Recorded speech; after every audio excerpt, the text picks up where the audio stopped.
하나님 말씀 함께 봅니다. 함께 보실 하나님 말씀은 마태복음 28장입니다. 마태복음 28장 16절에서 20절 말씀.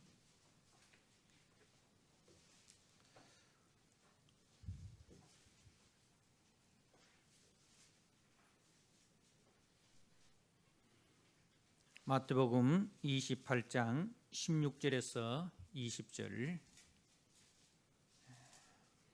주신 말씀을 봉독드립니다.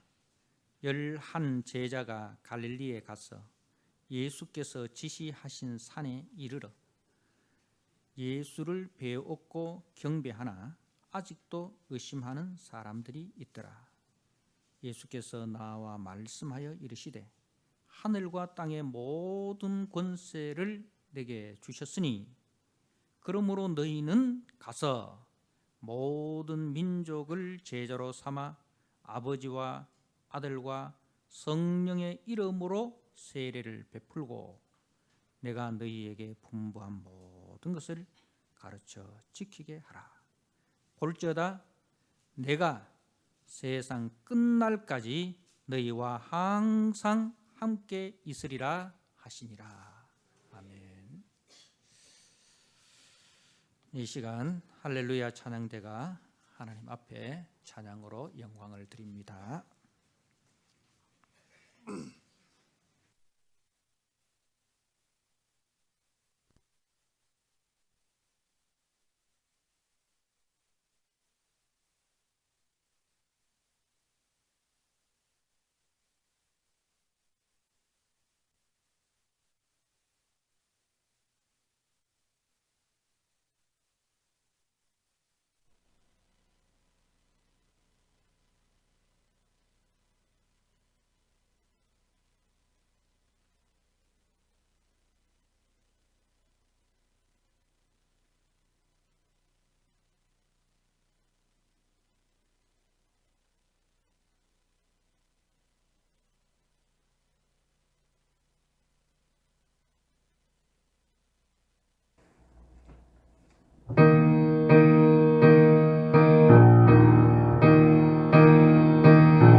죄와 사망의 권세를 이기시고 부활하신 주님을 찬양드리며 또 주님께 영광을 드립니다.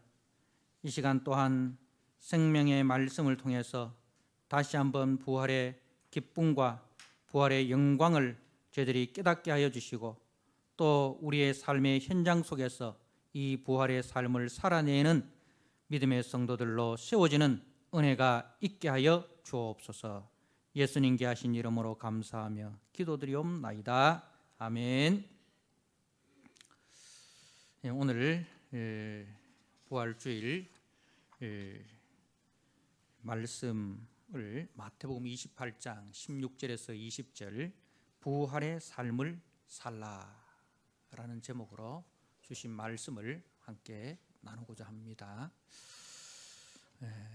우리 주님께서는 오직 아버지 하나님이 언약하신 말씀과 그리고 그 아버지 하나님의 뜻대로 사시고 죽으시고 부활하셨습니다.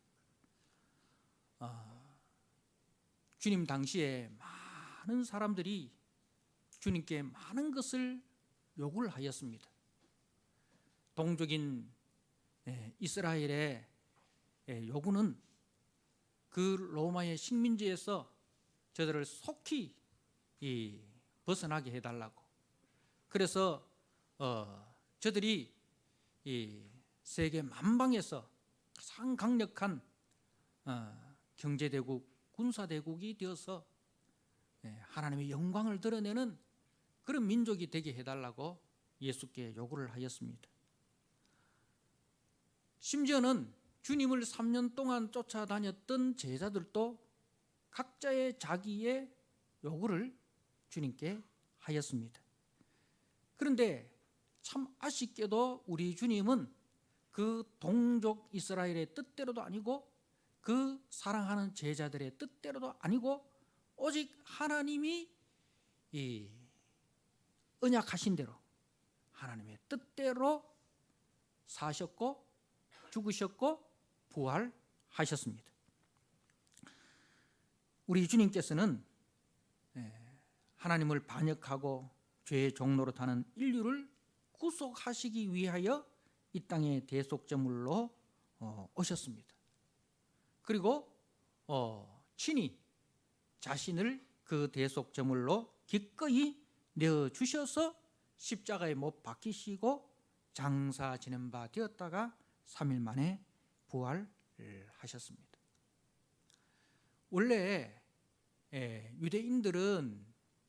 유대인들의 그 계획은 예수님을 6월절에 죽이는 것이 아니었습니다. 저들은 6월절에 밀란이 날까 두려워서 예수를 6월절을 비껴서 지나서 예수를 죽이기로 그렇게 계획을 하였습니다. 마태복음 26장 1절에서 5절의 말씀을 보면 유대인들이 이렇게 계획을 합니다. 그때에 3절에 그때에 대제사장들과 백성들의 장로들이 가야바라 하는 대제사장의 관정에 모여 예수를 흉계로 잡아 죽이려고 의논하되 말하기를 밀란이 날까 하노니 명절에는 하지 말자. 이 명절은 6월절을 말하는 거예요. 그래서 그 6월절에는 그 예수를 죽이지 말자. 그래서 6월절을 지나서 예수를 죽이자. 그렇게 한 거예요. 그런데 우리 예수님은 6월절 어린 양으로 이 땅에 오셨어요. 그죠? 예수님 앞서 왔던 그 세례 요한이 예수님을 두고 보라 세상 죄를 지고 가는 하나님의 어린 양이다. 그렇게 말하였습니다. 그래서 우리 주님은 마지막 6월절 어린 양으로 이 땅에 오셨기 때문에 그 6월절에 맞추어서 자신의 몸을 대속제물로 내어 주셔야 합니다. 예수님은 절대로 타의에 의해서 또 힘이 약하셔서 붙잡히시고 죽임당하신 것이 아니라는 사실입니다. 26장 52절 53절 말씀을 한번 보시기 바랍니다. 이에 예수께서 이르시되 네 칼을 도로 칼집에 꽂으라. 칼을 가지는 자는 칼로 망하느니라. 너는 내가 내 아버지께 구하여 지금 12군단 더 되는 천사를 보내게 할 수 없는 줄로 아느냐. 내가 만일 그렇게 하면 이런 일이 있으리라 한 성경이 어떻게 이루어지겠느냐 하시더라. 사랑하는 성도 여러분, 우리 주님은 절대로 힘이 약하셔서 붙잡히시고 죽임당하신 것이 아니시고 하나님 아버지께서 약속하신 그 약속의 말씀을 성취하시기 위하여 6월절 그 때에 맞추어서 자신의 몸을 대속제물로 내어주신 것입니다.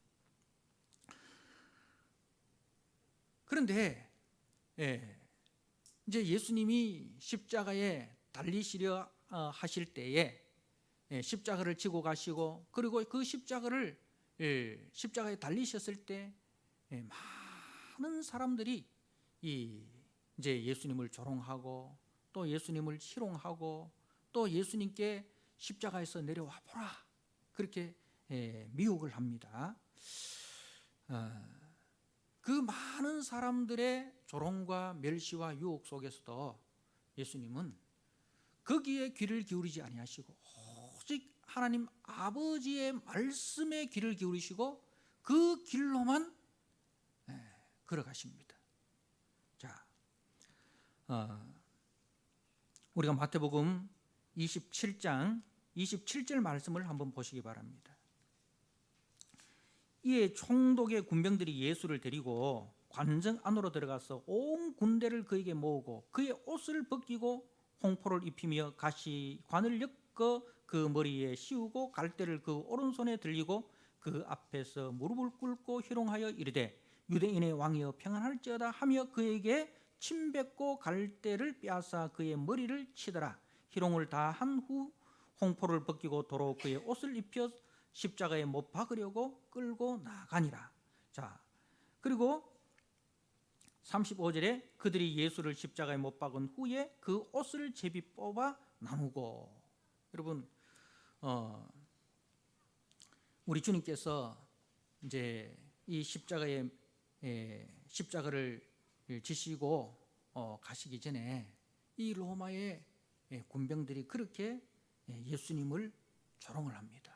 그러니까 그 왕의 대관식을 흉내내어 가지고 이제 예수님에게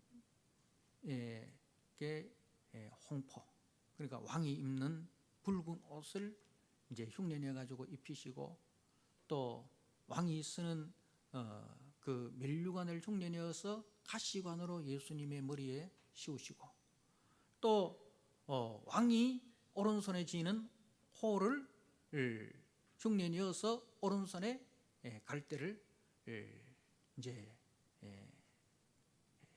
지어 주셨습니다. 그러면서 이제 그 왕 앞에 그 충성을 명시하는 그것을 흉내내어서 그 예수님 앞에 무릎을 꿇습니다. 그러면서 유대인의 왕이여 평안할지어다 그렇게 이야기를 합니다. 그런데 역설적이게도 이후에 진실로 우리 주님이 만왕의 왕으로서 부활하셨습니다. 그리고 마지막 때에 모든 만민이 그 예수의 이름 앞에 무릎을 꿇게 될 것입니다. 자, 그리고 우리 주님께서 십자가에 달리셨을 때에도 지나가는 사람들과 또 종교 지도자들과 예수님의 좌우편에 달린 그 죄수들까지도 예수님을 조롱을 합니다. 십자가에서 내려와 보라. 그러면 믿겠다. 저가 남은 구원하였으되 자기는 구원할 수 없더냐. 이렇게 조롱을 합니다. 39절 말씀에 지나가는 자들은 자기 머리를 흔들며 예수를 모욕하여 이르되 성전을 헐고 사흘에 짓는 자여 네가 만일 하나님의 아들이거든 자기를 구원하고 십자가에서 내려오라 하며 그와 같이 대제사장들도 서기관들과 장로들과 함께 희롱하여 이르되 그가 남은 구원하였을 때 자기는 구원할 수 없도다. 그가 이스라엘의 왕이로다. 지금 십자가에서 내려올지다. 그리하면 우리가 믿겠노라. 그가 하나님을 신뢰하니 하나님이 원하시면 이제 그를 구원하실지라. 그의 말이 나는 하나님의 아들이라 하였도다 하며 함께 십자가에 못 박힌 강도들도 이와 같이 욕하더라. 사랑하는 성도 여러분, 이런 조롱, 이런 멸시, 이런 그 유혹, 그러니까 십자가에서 내려와 보라. 그러면 우리가 믿겠노라. 예. 여러분 그 말에 미혹당해서 예수님이 십자가에 내려와 버리면 어떻게 되겠습니까? 예. 더 이상 인류를 위한 대속제물이 없는 거예요. 예. 인류를 위한 대속제물이 사라져버리는 것입니다. 예. 그리고 제가 남은 구원하였을 때 자기는 구원할 수 없도다. 근데 주님은 정말 그러셨습니다. 남을 구원하기 위해서 친히 자신을 대속제물로 내어주시는, 자기 구원을 내려놓으심으로써 남을 구원하는 그 길로 가셨습니다. 그러니까 이 십자가의 길을 걸어간다는 것은요, 육신의 고통만 이기는 것이 아니라 주변에서 그 들려오는 그 수많은 무리들의 희롱과 또 저주와 유혹과 멸시, 그걸 다 견뎌내야 되는 거죠. 그것을 다 이겨내야 되는 거죠. 오직 뭐에 집중해야 된다? 하나님의 약속의 말씀을 이루는 어린 양으로 나는 이 땅에 왔다. 자신이 누구며 자신이 왜 이 땅에 오셨는가, 자신의 사명을 기억할 때만 그 십자가의 길을 걸어갈 수가 있다는 거예요. 사랑하는 성도 여러분, 우리 주님께서 묵묵히 하나님의 그 언약하신 말씀을 기억하고 그 뜻에만 순종하심으로 십자가의 길을 걸어가실 수 있었습니다. 그 길만이 죄 아래 있는 인류를 구원할 수 있는 유일한 길이기 때문입니다. 긍휼의 목자이신 주님은 여전히 그 죄 아래 갇혀서 빛 대신 주님을 볼 수도 없고 목자 대신 주님의 음성도 들을 수 없는 저들, 그래서 자기 자신들을 위하여 하나님의 아들이 생명을 내어주는 그 현장에서도 오히려 감사키는커녕 그 주님을 조롱하고 멸시하는 저들을 끝까지 주님은 사랑하시고 끝까지 용서하시고 끝까지 사명의 길을 걸어가심으로 하나님께로 갈 수 있는 구원의 길을 열어 놓으신 것입니다. 이제 주님께서 사망 권세를 이기시고 부활하셨습니다. 그리고 교회의 기초와 터가 되는 사도들에게 친히 2번이나 찾아가셔서 부활에 대한 모든 의심과 불신을 소멸시키시고 부활에 대한 확신과 기쁨으로 저들을 회복시키시고 부활의 증인으로 세워주셨습니다. 우리 주님은 오직 하나님의 뜻에 순종하는 데만 집중하셨습니다. 그리고 인류에 대한 사랑과 긍휼로 충만하셨습니다. 그리하여 조롱하는 자, 멸시하는 자, 유혹하는 자들을 다 구원할 수 있는 그 구속을 완성하셨습니다. 주님은 이를 통해서 앞으로 이제 부활의 증인으로 살아가야 할 교회와 성도가 지녀야 할 자세를 우리에게 보여주셨습니다. 교회가 세상 속에서 부활의 증인이 되어야 합니다. 이것이 교회의 사명입니다. 그런데 교회가 세상 속에서 부활의 증인으로 살아갈 때에 하나님의 뜻을 알지 못하는 저들이 이 교회와 성도를 어떻게 대할까요? 저들을 구원으로 이끌고 생명으로 이끄는 교회와 성도에 대해서 감사합니까? 두 손 두 발 들고 환영합니까? 아니지 않습니까? 우리가 사도행전의 역사에 보면 주의 복음이 증거되는 곳에 주께서 택하신 자들이 이 구원받는 역사도 일어나지만 오히려 수많은 멸시와 핍박 그리고 순교의 현장이 되었던 것을 우리는 봅니다. 그렇지만은 그 교회와 성도들은 하나님의 뜻을 모르고 핍박하는 저들을 오히려 불쌍히 여기시고 긍휼히 여기고 그리고 교회가 걸어가야 할 하나님의 뜻만을 생각하고 그 구원의 길, 생명의 길을 걸어가야 합니다. 거기서 부활의 생명이 잉태되고 거기서 부활의 생명이 태어나는 은혜의 역사를 우리는 보게 됩니다. 사랑하는 성도 여러분, 참 우리가 이 믿음의 길을 걸어갈 때에 세상은 우리를 핍박하고 또 하나님은 침묵하는 것 같은 그런 일들을 우리가 얼마나 많이 경험합니까? 세상은 하나님의 뜻대로가 아니라 정말 세상 뜻대로 이루어지는 것처럼 보이기도 합니다.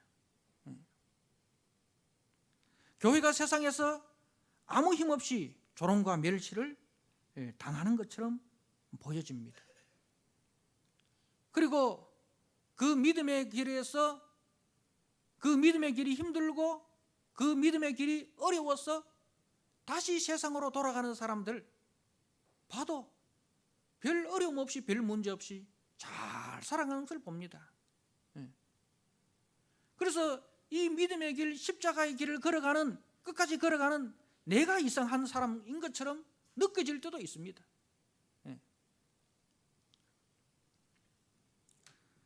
그러나 주님 어떻게 하셨습니까? 주님은 묵묵히 그 십자가의 길을 끝까지 걸어가셨습니다. 저들의 유혹에 넘어가지 않고 저들의 그 핍박에 굴하지 않고 저들의 멸시와 천대에 대꾸하지 아니하시고 오직 자신이 걸어가야 할 그 십자가에만 집중하셨습니다. 사랑하는 성도 여러분, 그 긍휼과 사랑의 목자 되신 주님이 걸어가신 그 길만 우리가 걸어간다면 결국 복음이 승리할 것이고 주님의 뜻이 나를 통해 이루어지는 것을 우리는 보게 될 것입니다. 주님이 부활하셔서 어디로 가셨습니까? 복사로 빌라도에게나 그 대제사장에게로 산헤드린 공회로 가신 것이 아니고 주님은 세상 영광을 얻기 위해서 로마로 가신 것도 아닙니다. 주님이 다시 가신 곳은 갈릴리입니다.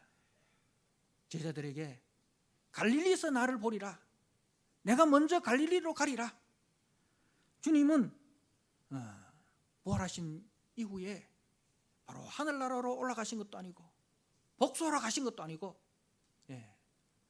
연약한 제자들을 찾아가시고 그 연약한 제자들을 회복하시고 그들과 함께 갈릴리로 가셨습니다. 이 갈릴리는 지역적인 갈릴리이기도 하지만 영적인 갈릴리입니다. 다시 말해서 주님의 은혜가 필요하고 주님의 사랑이 필요하고 주님의 돌보심이 필요한 곳으로 가셨다는 것입니다.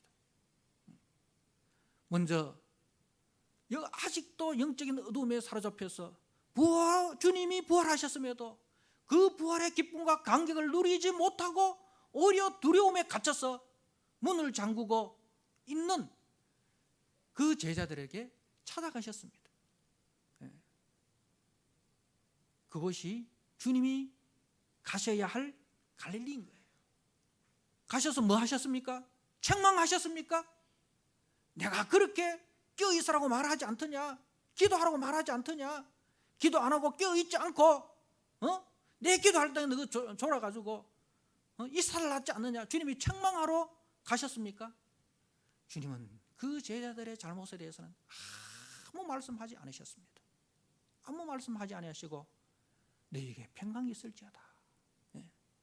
하늘의 평강으로 저들을 위로하시고 하늘의 평강으로 저들을 회복시켜 주셨습니다. 그 긍휼의 주님, 그 돌보심의 주님으로 말미암아 저들의 그 의심과 불안은 확신과 평강이 되었습니다. 사랑하는 성도 여러분, 부활하신 주님은 다시 십자가의 자리로 내려가셨다는 것입니다. 그 섬김의 자리, 그 낮아짐의 자리, 그 희생의 자리, 그 사랑의 자리로 가셔서 제자들을 품어주시고 제자들을 격려해 주시고 사랑해 주셔서 믿음의 사람으로 세우셨습니다. 그래서 오늘 말씀에 우리 주님께서 너희는 가서라고 말합니다. 너희는 가서, 가라는 거예요. 자, 주님이 보내시는 곳이 어디입니까? 여러분이 주님으로부터 보냄을 받은 자입니다. 어디로 보냄을 받았습니까? 어디로 보냄을 받았습니까? 복수의 자리로 여러분이 보냄을 받았습니까? 예수 믿는 나를 핍박했던 그들을 복수하러 주님이 보내셨습니까? 예수 믿는 나를 멸시하고 예수 믿는 나를 희롱한 저들에게 주님은 복수하러 보내신 것 아닙니다. 그리고 예수님께서 우리를 세상 영광의 자리로 보낸 거 아닙니다. 예수 믿고 출세하고 돈 많이 벌고 높은 자리에 올라가서 그래서 세상 위에 군림해라. 로마의 영광이 다 너희 것이다. 주님이 우리를 세상 영광의 자리로 보내신 것이 아닙니다. 주님이 우리를 보내신 곳은 주님이 가셨고 주님이 기다리고 계신 그 갈릴리로 가자. 갈릴리로 우리를 보내셨습니다. 여러분의 갈릴리가 어디입니까?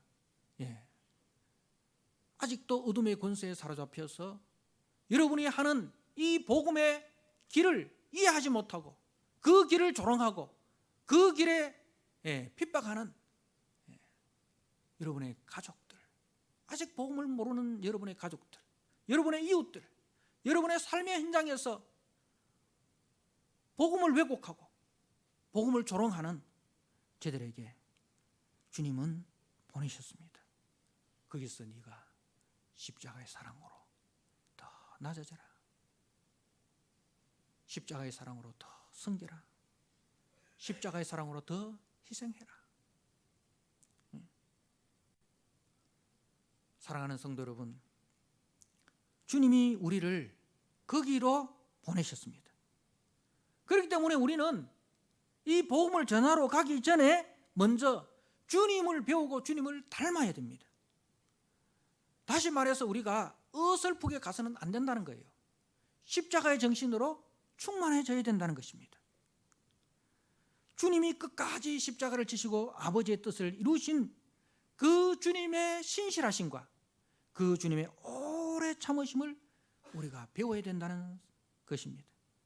사람들이 우리가 하는 일을 몰라주고 또 우리가 하는 일을 비방하고 우리가 하는 이 복음의 영광을 조롱하고 핍박한다고 여러분 그 십자가의 자리를 떠나서는 안 된다는 것입니다.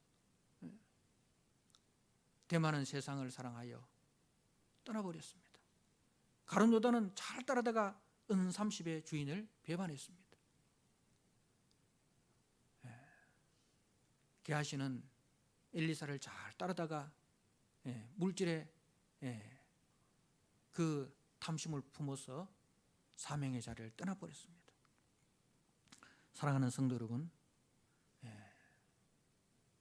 우리는 그 십자가의 길을 떠나서는 안 됩니다. 어렵지요, 힘들지요, 떠나고 싶지요. 그렇지만은 여러분이 보내신 그곳이 여러분이 살아내어야 할 자리고 여러분이 죽어야 할 자리라는 것을 기억하셔야 됩니다. 그리고 저들과 원수가 되어서도 안 됩니다. 저들과 대적해서도 안 됩니다. 끝까지 주님께서 불쌍히 여기시고 긍휼히 여기시고 우리를 품어주셨던 것처럼 그 자리에서 끝까지 여러분 주님의 마음을 품고 저들의 영혼을 불쌍히 여기고 긍휼히 여기고 견뎌내야 됩니다. 울며 시를 부르는 자는 기쁨으로 그 단을 거두리로다. 여러분이 서 있는 곳이 정말 길가밭과 같고 돌밭과 같고 가시밭과 같은 그런 현장 아닙니까? 삶의 현장 아닙니까? 그런데 그 속에서 그 길가와 같은 딱딱한 마음을 그리스도의 사랑으로 품어줘서 부드러운 마음으로 사랑의 비를 내리고 따뜻한 봄바람을 불게 해서 저들의 그 완악하고 강팍한 마음들이 여러분으로 말미암아 복음이 심겨지고 복음이 자라나는 그런 마음으로 변화시키는 그 사명자로 여러분이 보냄을 받았다는 사실을 기억하셔야 됩니다. 자, 그리고 우리 주님께서 말씀하시기 전에 16절에 보니까 하늘과 땅의 모든 권세를 내게 주셨다라고 하셨습니다. 하늘과 땅의 모든 권세를 주님이 가지셨습니다. 여러분, 주님이 가지신 권세는 어떤 권세일까요? 로마의 황제처럼 세상 지도자들처럼 약자들 위에 군림하고 약자들의 것을 약탈하고 그래서 자기의 것을 더 확장시키는 그런 권세입니까? 주님이 가지신 권세는 그런 세상 사람들과 같은 그런 권세가 아닙니다. 주님이 가지신 권세는 성김의 권세입니다. 성김의 왕으로 오셨고 사랑의 왕으로 이 땅에 오셨습니다. 십자가의 권세로 주님은 세상을 다스리고 계십니다. 위기의 순간에 칼을 뽑았던 베드로를 향해서 주님은 그 칼을 다시 칼집에 꽂아라 라고 말씀을 하셨습니다. 그리고 주님은 십자가로 나아가셨습니다. 베드로는 저들을 죽여서 자신이 사는 길을 택하였습니다. 칼로 저들을 죽이고 저들을 죽임으로 나를 살리는 그 길을 걸어가려고 했지만은 주님은 오히려 나를 죽여서 저들을 살리는 길이 이 생명의 길이고 구원의 길이라는 것을 보여주셨습니다. 사랑하는 성도 여러분, 나를 죽여 저들을 살리는 이 십자가의 길에서만 부활의 생명과 부활의 영광이 주어짐을 우리는 결코 잊어서는 안 됩니다. 이것이 교회가 가진 권세입니다. 이것이 바로 부활의 삶인 거예요. 세상은 어떻습니까? 세상은 남을 죽여서 나를 살리는 그 길을 걸어가고 있지 않습니까? 그러나 교회가 걸어가야 할 길은, 교회가 가진 권세는 칼의 권세가 아니라 십자가의 권세입니다. 원수를 대신해서 내가 죽는 그 사랑의 권세입니다. 용서하는 권세입니다. 섬기는 권세입니다. 그 길로 우리가 부름을 받았다는 겁니다. 왜 그렇습니까? 그 길에만 부활의 영광이 주어지기 때문입니다. 십자가의 길에서만 부활이 나타나는 것이기 때문입니다. 여러분, 이것이 완성된 곳이 천국입니다. 천국은 오직 십자가의 길로만 갈 수 있는 곳이 천국입니다. 인간의 어떤 길로도 이 천국으로는 갈 수 없어요. 오직 주님이 걸어가신 그 십자가의 길, 좁은 길을 걸어서만이 천국에 이르는 것입니다. 인간의 무력이나 인간의 탐욕이나 인간의 권모술수로는 절대로 갈 수 없습니다. 인간의 선행으로도 갈 수 없습니다. 오히려 그것을 십자가에 못 박고 주님이 지신 그 주님의 사랑을 배우고 그 주님의 사랑을 따라가는 자만이 들어갈 수 있습니다. 아무든지 나를 따르려거든 자기를 부인하고 자기 십자가를 지고 나를 따르라. 천국은 오직 주님의 그 십자가 사랑을 알고 그 십자가 사랑을 감사하고 그 십자가 사랑을 배우고 다른 자들만 모여 있는 곳이 천국입니다. 사랑하는 성도 여러분, 우리가 천국의 모습을 한번 볼까요? 요한계시록 7장 말씀을 한번 보시기 바랍니다.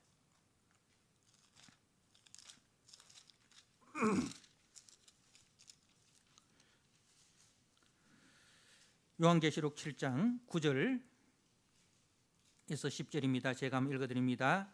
이 일 후에 내가 보니 각 나라 족속과 백성과 방언에서 아무도 능히 셀 수 없는 큰 무리가 나와 흰 옷을 입고 손에 종려가지를 들고 보호자 앞과 어린 양 앞에 서서 큰 소리로 외쳐 이르되 구원하심이 보호자에 앉으신 우리 하나님과 어린 양에게 있도다. 그리고 13절입니다. 장로 중 하나가 응답하여 나에게 이르되 이 흰옷 입은 자들이 누구며 또 어디서 왔느냐? 내가 말하기를 내 주여 당신이 아시나이다 하니 그가 나에게 이르되 이는 큰 환난에서 나오는 자들인데 어린 양의 피에 그 옷을 씻어 희게 하였느니라. 어린 양의 피에 그 옷을 씻어 희게 하였다. 순교자 아닙니까? 여러분, 우리가 이 순교자라는 것이 나는 공산당이 싫어요 하고 죽는 그것만 우리가 순교가 아닙니다. 일생 동안 우리가 주님 사랑하는 그 믿음으로 주님이 걸어가신 그 길을 내 삶의 현장에서 살아내는 것, 그게 삶의 순교예요. 살아있는 순교자예요. 그래서 큰 환난에서 나오는 자들인데 여러분, 하루하루의 믿음으로 살아가는 것이 큰 환난 아닙니까? 그죠? 하루하루 믿음으로 살아낸다는 것, 그게 큰 환난 아닙니까? 그 환난에서 나오는 자인데 어린 양의 피에 그 옷을 씻어 희게 하였느니라. 그러므로 그들이 하나님의 보호자 앞에 있고 또 그의 성전에서 밤낮 하나님을 섬김에 보호자에 앉으신 이가 그들을 위해 장막을 치시리니 그들이 다시는 줄이지도 아니하며 목마르지도 아니하고 해나 아무 뜨거운 기운에 상하지도 아니하리니 이는 보호자 가운데 계신 어린 양이 그들의 목자가 되사 생명수 샘으로 인도하시고 하나님께서 그들의 눈에서 모든 눈물을 씻어 주실 것입니다. 여러분, 우리가 큰 환난에 하루하루를 살아내는 동안 참 주님 때문에 흘린 눈물이 있습니까? 주님 때문에 견뎌낸 그 아픔이 있습니까? 사람들이 예수 믿는 것 때문에 핍박하고 조롱하고 멸시하고 그럼에도 불구하고 내가 그 자리를 끝까지 견뎌내면서 저들을 위해서 기도할 때에 여러분, 흐르는 눈물이 있지 않습니까? 여러분, 그 눈물 주님이 다 닦아주십니다. 그리고 우리 주님께서 이제 너희는 가서 모든 민족을 제자로 삼으라 했습니다. 모든 족속, 모든 민족에게로 우리가 보냄을 받았습니다. 구원의 은혜가 유대인에게만 아니라 모든 족속에게 주어졌습니다. 십자가는 인간이 만든 모든 장벽과 차별을 다 무너뜨리고 그리스도 안에서 통일시켰습니다. 여러분, 원래 구원은 우리에게 허락되지 않았어요. 그런데 이 십자가의 능력으로 하나님께서 모든 장벽, 모든 차별을 다 없애버렸습니다. 그래서 우리도 유대인과 같이 이 구원의 은혜에 참여하게 된 것입니다. 거기서 구원받은 자들이 세상으로 흩어져서 어둠 속에 방황하던 우리 민족에게도 복음이 전파되었고, 어둠 속에 신음하는 저와 여러분에게도 복음이 전파된 것 아닙니까? 우리가 에베소서 2장 말씀을 한번 보시기 바랍니다. 에베소서 2장 11절 말씀,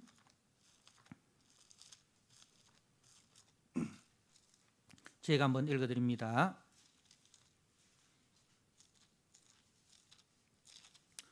십자가의 능력이 어떤 능력인지를 우리가 한번 보도록 하겠습니다. 에베소서 2장 11절 말씀입니다. 그러므로 생각하라. 너희는 그때에 육체로는 이방인이요 손으로 육체에 행한 할례를 받은 무리라 칭하는 자들로부터 할례를 받지 않는 무리라 칭함을 받는 자들이라.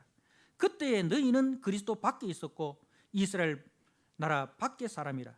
약속의 언약들에 대하여는 외인이요 세상에서는 소망이 없고 하나님도 없는 자이더니 이제는 전에 멀리 있던 너희가 그리스도 예수 안에서 그리스도의 피로 가까워졌느니라.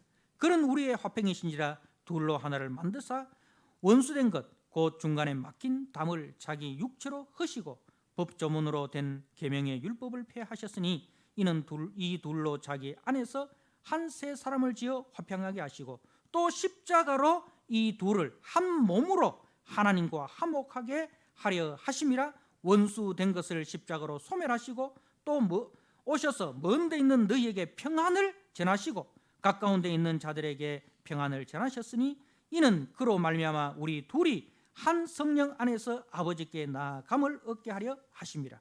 그러므로 이제부터 너희는 외인도 아니요 나그네도 아니요 오직 성도들과 동일한 시민이요 하나님의 권속이라. 사랑하는 성도 여러분, 이 은혜가 어둠 속에 속했던 이방인인 우리들에게까지 전파되어졌습니다. 그래서 십자가는 자신의 기득권을 내려놓고 자신이 가진 것으로 남을 섬기는 곳이 십자가의 현장입니다. 거기서만 부활의 생명이 꽃이 핍니다. 나는 하나님의 피조물이며 모든 것이 하나님께서 주신 은혜이며 내게 있는 모든 것은 주님이 주님의 몸된 교회와 또 이웃을 섬기라고 주신 선물임을 아는 자. 그래서 교회는 거기서 부흥의 역사가 일어납니다. 사도행전 2장 43절에서 47절 말씀에 보면 그 사도행전의 교회의 부흥이 바로 이 십자가의 정신, 내 것을 내 것이라 하지 아니하고 다 주님이 주신 은혜고 축복이고 선물임을 알아 주님의 뜻대로 내어놓는 주님의 청지기로 살아가는 그곳에 부흥의 역사가 일어나고 생명의 역사가 일어나는 것을 보게 됩니다. 그렇기 때문에 교회는 절대로 자기 공로, 자기 주장, 자기 자랑하는 것이 아닙니다. 이 모든 것을 도리어 다 내려놓고 주님이 하신 이 일을 자랑하고 모든 영광을 주님께 돌리는 것, 그것이 교회입니다. 그것을 가지고 우리는 세례라 그렇게 부릅니다. 우리 주님께서 저들에게 제도로 삼아 아버지와 아들과 성령의 이름으로 세례를 베풀라라고 했습니다. 세례는 무엇입니까? 세례는 연합입니다. 죄와 분리하고 하나님과 합하는 것입니다. 세상 가치에서 떠나 하나님 나라의 가치관으로 합하는 것입니다. 자신의 옛사람을 십자가에 못 박고 이제 그리스도께서 입혀주신 의의 옷을 입고 그 그리스도와 연합하여 그리스도와 하나 되어 살아가는 삶이 세례의 삶입니다. 그래서 성령의 인도하심을 따라가는 것입니다. 성령의 인도하심을 우리가 에베소서 5장 18절 이하에 보면 성령의 삶은 피차 복종하는 것이라 했습니다. 피차 복종입니다. 그래서 남편과 아내 사이에도 피차 복종, 사랑으로 서로 복종하고, 그죠? 그리고 부모와 자녀 간에도 피차 사랑 안에서 복종하고, 종과 자유인 주인 가운데서도 피차 사랑 안에서 복종하는, 그것이 연합이고 세례입니다. 사랑하는 성도 여러분, 세례는 연합입니다. 누가 연합입니까? 그리스도와 연합입니다. 세상과 연합하는 데서 떠나서, 내 욕심과 연합하는 곳에서 떠나서 그리스도로 연합하는 것입니다. 그리스도의 십자가로 내가 들어가는 것입니다. 여러분, 이것이 부활의 삶입니다. 그래서 복음서 이후는 전부 다 부활의 삶을 살아내는 이야기예요.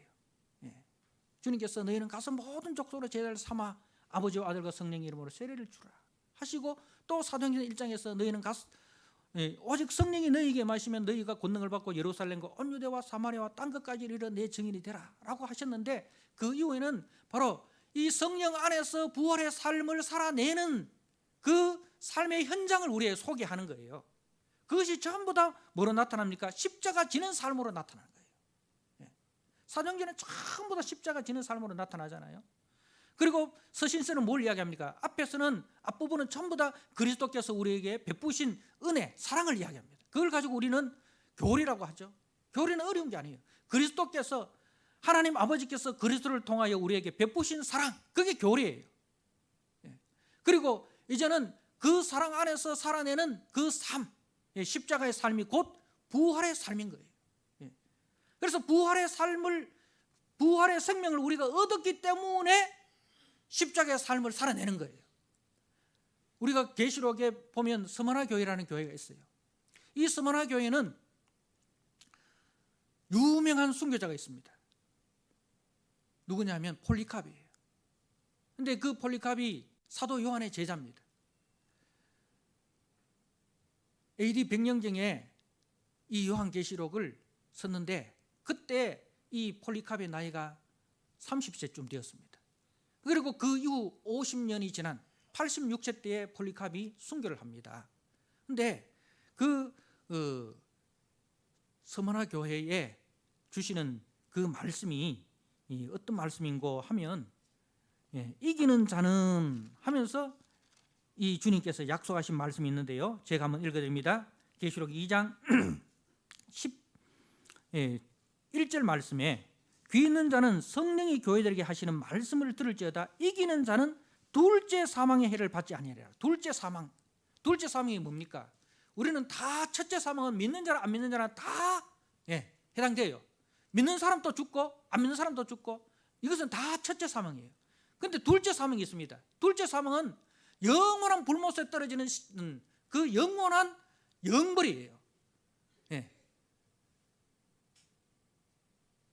그래서 이 스무나 교회는 이기는 자는 둘째 사망의 해를 받지 아니라, 영벌이 아니라 저들에게 뭐가 주어진다? 영생, 그리스도와 함께 영원히 왕노릇하는 그 삶이 주어진다는 거죠. 그래서 너희에게는 둘째 사망의 해가 아니라 그리스도와 함께 영생을 누리는 부활의 영광이 주어졌다. 그래서 부활의 영광이 있기 때문에 뭘 하라? 10일 동안, 10절에 10일 동안 환난을 받으리라. 10일 동안에는 잠시 잠깐이라는 것이죠. 현재의 고난은 장차 나타날 영광과 좋게 비교할 수 없다. 10일 동안 고난을, 환난을 받으리라. 그러나 네가 죽도록 충성하라. 그리하면 생명의 관을 내게 주리라. 여러분, 우리가 부활의 생명을 받았기 때문에 잠시 잠깐의 환난을 우리가 이겨낼 수 있는 거예요. 환난을 이겨낼 수 있는 그 십자가의 길을 걸어갈 수 있는 원동력이 어디 있느냐? 우리 속에 부활의 생명이 심어졌기 때문에 그런 거예요. 나는 부활이요 생명이니 나를 믿는 자는 죽어도 살겠고 살아서 나를 믿는 자는 영원히 죽지 아니하리라 한 이 생명의 말씀, 부활의 씨앗이 우리 속에 들어있기 때문에 우리는 그리스도를 위해서 죽어도 괜찮은 그런 존재가 되었다는 거죠. 그래서 고린도전서 15장 부활장이죠. 그 58절에 그러므로 내 사랑하는 형제들아 경고하며 흔들리지 말며 항상 주의 일에 힘쓰는 자들이 되라. 이는 너희 수고가 주 안에서 헛되지 않은 줄을 알미니라. 우리 수고가요 주 안에서 결코 헛되지 않다는 거죠. 세상의 모든 수고는 다 헛되고 헛됩니다. 그래서 솔로몬이 이 아래 그 모든 것을 다 누리고 헛되고 헛되며 헛되고 헛되니 모든 것이 헛되다. 그런데 헛되지 않는 것, 너는 청년의 때 꼭 공고한 날이 이르기에 너의 창조주를 기억하라. 그 권면의 말씀을 하는 거예요. 사랑하는 성도 여러분, 말씀을 마칩니다. 오늘 이 부활주일, 여러분, 우리는 이 부활의 영광, 부활의 생명이 이미 우리 속에 심겨져 있다는 사실을 확신하시기 바랍니다. 의심하지 마시고 내 속에 부활의 생명이 심겨져 있고, 그래서 나는 그리스도 안에서 죽어도 살고 죽어도 사는 그 부활의 생명을 내가 소유하고 있다. 헛되지 않는 그 삶을 내가 살아가야 된다. 그것은 주님과 함께 십자가의 삶으로 내려가는 것이다. 여러분이 가야 할 그 갈릴리가 어디입니까? 여러분이 살아내야 할 그 부활의 장소가 어디입니까? 거기서 떠나지 마십시오. 그 자리를 지키십시오.